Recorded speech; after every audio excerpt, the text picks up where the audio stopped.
we open the app as usual. After that, we tap in this spot. Then we will scroll down a little bit and carefully look for the option clearly labeled as Settings. If your phone is in another language, please remember the visual icons and the specific locations you will need to go to. First and foremost, I will tap in this precise spot. If this is your first time watching, don't forget to support me by clicking the subscribe and follow buttons, liking and sharing this video with friends and family. I'd really appreciate it.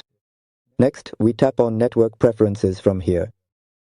After that, we will proceed to tap on the option labeled Auto Update Apps. Subsequently, we need to carefully select the very last available option, which explicitly states Don't Auto Update Apps, just precisely as you can clearly observe here on the screen. If you have made it to this point, please remember to check out this playlist. The playlist features a variety of helpful tutorials and guides. You will find many important and useful guides there that you are likely to enjoy and benefit from. Goodbye for now, my friends.